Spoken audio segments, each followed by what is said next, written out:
These started pinning just 24 hours ago, and they're going to look like this within the next 5 days. No waiting around. Marvellous, magnificent mushrooms. They range from something quite familiar like this to something really rather spectacular like this. Today we're going to meet two mushroom growers and educators who are going to fill us in on how to start off mushrooms, grow them on and enjoy them. There's a lot to explore, so we'd best get on. Different types of mushrooms like different things. So it depends what kind of mushroom and what you have access to. So different mushroom growers will have different ingredients depending on what is close by to them and what they can get access to. Now, you told me earlier you source this on the farm here, on a farm, right. And this is local as well. Where does this come from? Yeah, so this comes from the local cafes down in Sussex, from near where we are. Fantastic, that's great. It's nice to use sort of stuff that's local and kind of like waste products as well. That's it. I mean, that's the great thing about mushroom growing. You can grow on brewer's grain that's been used, use soy hulls, hemp, husks, any kind of organic industrial waste you can grow on. Brilliant. And so what's the proportion here of your spawn to your substrate? It looks about 5% to 95, is that roughly? You can grow, I would say if you're trying it at home, then I wouldn't do anything below 10%, but we know that we've got everything in place that works, so we do between 5 and 10%. But if you want everything to grow a bit quicker or you're not sure about the process, I'd go up to 20, but don't do more than that. Brilliant. Do we need to be like sterilising our hands and all that kind of stuff? Because I've done that before growing mushrooms, but are we going to do that? With grey oyster mushrooms, I wouldn't. I'd have really clean hands, clean utensils, and make sure that your coffee is nice and fresh and everything's freshly hydrated. It's not been sat around for a while because it's more prone to contamination. With trickier, slower growing mushrooms like shiitake, lion's mane, king oyster, then you're going to need to be more sterile about things because they grow so slowly. Your contamination will probably outcompete your mycelium. Gotcha. Yeah. But with grey oyster, you're going to be fine. Just very forgiving and fast growing. So exactly. Gotcha, yeah. Okay, shall I? Yeah. Do you mind? I'm quite excited to sort of like get going, yeah.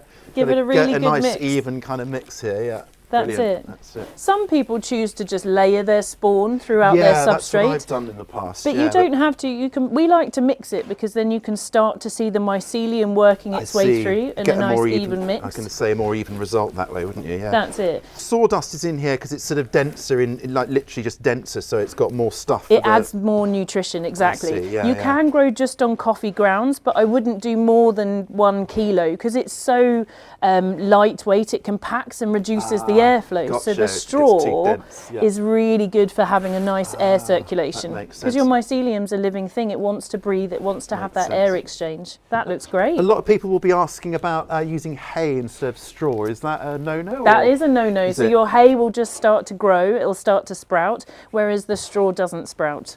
Gotcha. So yeah, always straw. So just stuff them in here, yeah? Into there. So this is a grow bag because it has a filter patch on it, and that allows for that air exchange during its growing process. Ah, gotcha, yeah. It's not like, it looks like a nicotine patch, doesn't it? It does, doesn't it? Yeah. But that just means everything inside is going to stay nice and clean. It's going to not dry out during its growing process, and it's going to allow for it to really survive and thrive in there. I see, gotcha. And how dense are we sort of packing this? Just sort of push it in quite sort of firmly. You don't need to be shy of it. Yeah. That's it, because the volume of mushrooms you're going to get off your kit is based on the weight of your substrate. Gotcha. So you want as much in there as possible so you can grow as many mushrooms as possible. Brilliant. And because you've got the straw, you can really compact it because you're not going to... That's it, yeah, they're hollow stemmed, aren't they? So it kind of keeps it open, yeah. So you'll see really quickly that the mycelium will start to branch out from each of those grains on the spawn. Just within 24 hours, you'll start to see the growth. As quick as that? That's amazing. Yeah. Wow. We're going to fold it over and we're going to leave a nice airspace at the top. That's going to allow for that air exchange. Hence the patch, of course. That's it, exactly. So we just fold it over like so. You want to pop it in the dark for 21 days. Most important thing is stable temperature at this point. So you're looking for about 17 degrees, always on the cooler side rather than warmer, not above 22. Sort of like mid-60s Fahrenheit. Yeah, I see. So that's kind of, that's great. Brilliant, and that's it, kept in the dark and while it colonises. Brilliant. Exactly. I noticed you've got, because we get a lot of comments about people wanting to avoid plastic. Of course. And you've got some great alternatives here. That's what we like to play around with. So we've just got this metal basket here. We've put the spawn in with the straw, and you can see this is the colonising, this is the mycelium growing through the straw. And then when it's ready to fruit and we water it, the mushrooms are going to grow all over. Yeah, yeah. as they have here. So this is a paper potato I was sack. going to say, that's paper, isn't it? Yeah, it's quite incredible. So the whole thing is Wow. totally decompostable. And so we've filled this with straw, much in the same way. We've added the spawn, and the mycelium, the white, has grown all the way through the paper. So it's using that for its nutrition as well. See. And then it's fruited all over.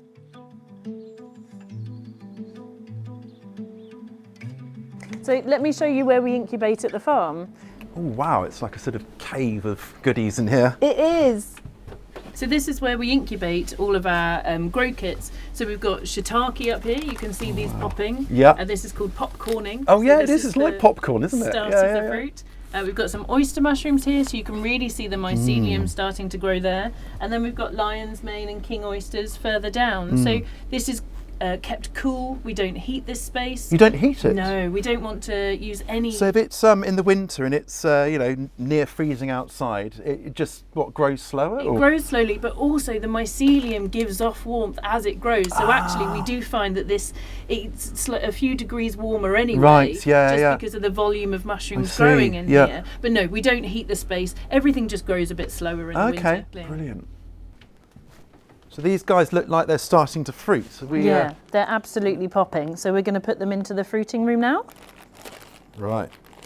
That's it. So by doing this, we're opening it up, allowing in the light, the air and the humidity, and that's going to get all of our mushrooms fruiting. And that's one thing that a lot of people think is that mushrooms are just grown entirely in the dark, but now you're saying the fruiting stage, they need to go into light. We give them 12 hours of light a day. So the first mushrooms that were cultivated were button mushrooms, and they were in the caves and catacombs in France. So that's where we get the idea that we can grow mushrooms in the dark. Button mushrooms will grow very well in the dark, whereas all these lovely gourmet mushrooms, they want light in order to grow. Brilliant. And they obviously don't want to be direct sunshine, but just diffuse indirect light. So, exactly, yeah, because the direct sunshine is going to dry them out. You don't want to be adding humidity only for the sun to dry it out. So yeah, indirect sunlight. Brilliant.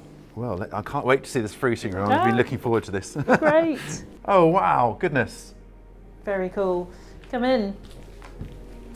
This feels like a kind of Aladdin's cave, like of awe and mystery. It's got a real sense of magic about it. I love it. It is a bit sci-fi. I really like the lighting, and when the humidifier comes on, it feels futuristic. And so LEDs, because they're more efficient, is it a particular light spectrum that's... You can use full spectrum. We like to go with the blue LEDs because it reduces that spectrum, and it's good for energy saving. Just saves a bit of energy. Yeah, great. So what, what's this Those here? are shiitake. Look at them, they're so beautiful, aren't they? Amazing. Yeah. And then we've got this incredible lion's mane here as well. Oh, great, yeah. I've grown some of this recently, and first time I tried it, got a lovely kind of lovely texture to it. That's Magic. it. Lots of people know about it because it's in tinctures and powders, but it's just a really tasty mushroom. Yeah. And then we've obviously got our buckets of oyster mushrooms down here as well. Yes. So they're really popping. That's amazing. I think they'll be ready to harvest in about 24, 48 hours. And while we're here, like some of the benefits of mushrooms, aside from tasting great, they've got some like reishi, cordyceps, lion's mane. They've got incredible benefits for well-being, haven't they? Yeah, so they're called adaptogenic functional mushrooms, and that's because they'll help your body regulate. It'll boost immune system. Lion's mane's great for rebuilding neuro pathways. So all mushrooms have functional properties, but the top 10 ones have been scientifically studied. But over in China, they've been using mushrooms like reishi for thousands of years. Reishi is great. It helps your heart. It's good for heart health, but also helps you sleep really deeply as well. Good for anxiety. Wow, look at this. It's like mahogany, isn't it? Is this reishi as well? Because they look very different. It is. So it's a different strain of reishi. So it's a reishi Ganoderma sinensis, this one. So it's incredible. So it's all black and gorgeous. Yeah. You know, you can go foraging in the dark and look for mushrooms.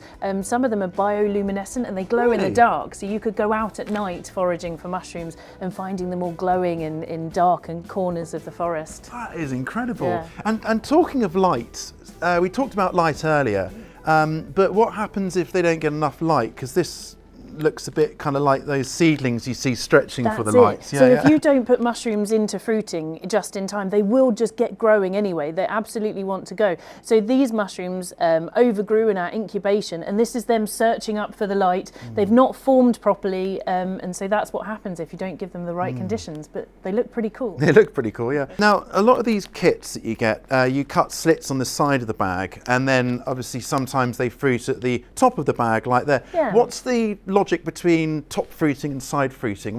So side fruiting, you're replicating how it would grow in nature. So the mushrooms would fruit off the side of a tree. So that's what you're doing. Top fruiting, you can do quite happily, but you're more prone to drying out because you're opening a large surface area. So the main reason is you don't need much room when you side fruit. Just preserves the moisture. Exactly. I see. That makes sense. And how fast do they grow? Because I know when I grew oysters, they were really, really fast. And we've got one over here, which I'll just go and grab. Yeah. So incredibly quickly. So this was just opened 10 days ago, and these started pinning just 24 hours ago, and they're going to look like this within the next 5 days. That's incredible, isn't Yes. it? Like, that is the other sort of magical aspect of them, that speed. No waiting around. It's a great project for young people in the family as well, I guess. Yeah, impatient gardeners. Impatient gardeners, yeah. But you can actually charge any of your homegrown or shop-bought mushrooms with vitamin D. What you need to do is just get them into the light, and they absorb vitamin D from the sun, just like you or I. Another reason why they're more like humans than they are like plants. Yeah. So just get them in the sun. If you can get them gill side up, they'll absorb more vitamin D quicker. And actually the shiitake So like mushroom, upside down kind of thing. that's right. The shiitake mushroom is the one known for absorbing and storing the most vitamin D as well. So whether you've grown your own or whether you've bought them from the shop, take them out of the packaging, get them gill side up into the sun, 20 minutes to an hour, and you'll find they're supercharged, and they'll stay charged until you're ready to cook them and consume them. These are growing a bit differently, aren't they? How are you growing these? They are. So button mushrooms will grow in a totally different type of substrate. They want a manure-based compost, and you let that incubate for 21 days again before you put on a casing layer. Now that casing layer just adds a lovely level of moisture that encourages the fruiting bodies to come up. I see. And you've got, looks like coir fibre or coconut fibre here. That's exactly it. Yeah, just rehydrated coconut coir. Brilliant. So Lorraine, growing in kits is all very well, it's very quick, but growing outside it's a bit slower, I understand, but you get more harvest, is that right? That's right. A bit of investment of time at the beginning, but then you end up with harvesting your mushrooms maybe 3 to 5 years afterwards. Oh wow, depending long. on the size of your log. Yeah. We find mushrooms grown on logs, the flavour's a bit more intense as well, so it is worth the time. It's kind of like grapes again. It's like the terroir, isn't it? It's sort of like you got more stuff going on in there, and that helps the flavour. Yeah. That's right, and it doesn't matter the type of area or space you've got as well. I live in a small house with a balcony, and I have logs on my balcony and in my front garden. So regardless of the space, you can get growing on logs beautifully. So what are the rules with the wood? What type of wood and how old and that kind of thing? So hardwood is the best, from a tree that's been felled recently, between 6 to 8 weeks ideally, and felled not because of any disease. So mushrooms are nature's decomposers. If there's a recently felled log, some mushroom will move itself in there quite quickly, so the sooner you get access to it, it also means it's not dehydrated as well, so it gives you the best opportunity to get growing. That's great. So you presumably drill holes, tap these in, and then you're away. That's right. So these are just your furniture making dowels, timber, and they've been inoculated with mycelium. And then you drill your holes, you pop your dowels in, and what we've done here is we've covered our dowels with wax, and that just gives the dowels a chance to settle within the wood, and then the mycelium branches from the dowels through the rest of the timber. So you might find the wax falls off after 9 months or so, but that's absolutely fine because the mycelium has had a chance to kind of inoculate the whole of the log. And you can see here the mycelium white and the mycelium further down. So it's travelled from the dowel all the way down. Yeah. Once you've prepared your logs, how do you look after them? They're really easy to look after. They maintain themselves mostly. What you need to do though is make sure you water them. Keep them in the shade, not in the sun. Think of where mushrooms would grow in the wild. It's usually quite shady, quite damp. Keep them watered. If you're needing to water your garden, you need to water your logs.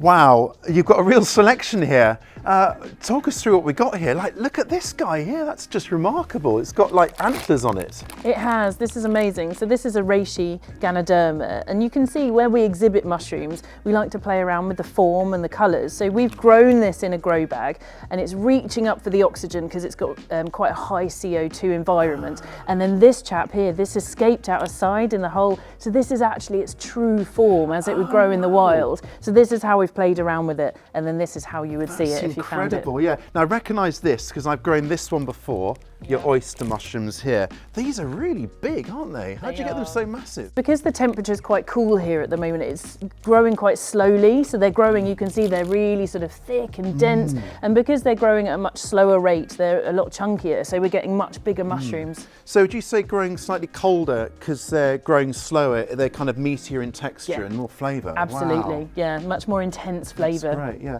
And something I've always noticed is there's lots of variety of oyster mushrooms, lots of like yellows and pinks, like this guy here.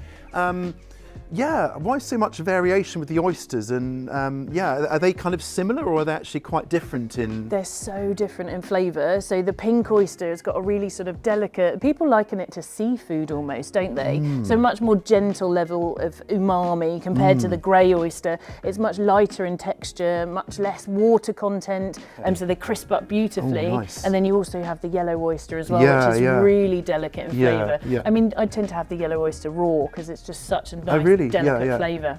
I'm really taken by this, very gothic.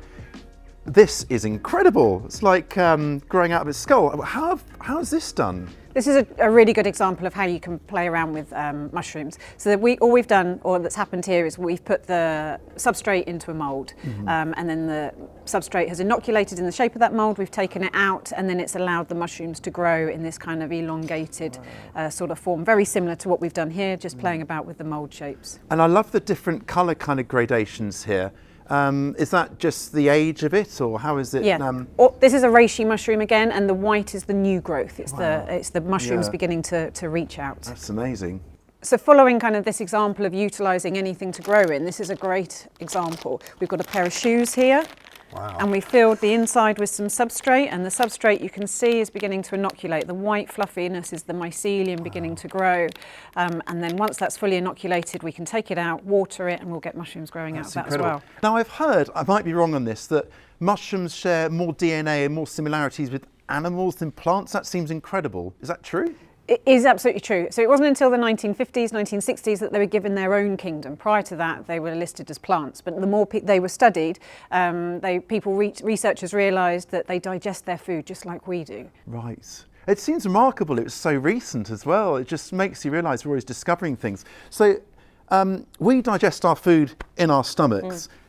These guys release kind of enzymes, is that right? Is that how it works? They secrete enzymes. They actually grow through their food, and their surface area is what secretes the enzymes, and they grow through it, and then they digest their food that way. Amazing, amazing. Nature's recyclers. Incredible. Yeah. And you got them in a book here.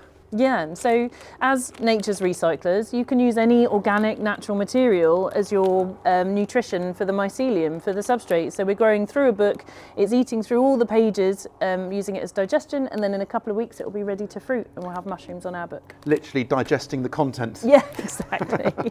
Well, we've all picked our favourite mushroom. Let us know what yours is in the comments below. Guys, thank you so much for having us along today. We really appreciate it, and I think we've all learned an awful lot. Thank you. Thank you.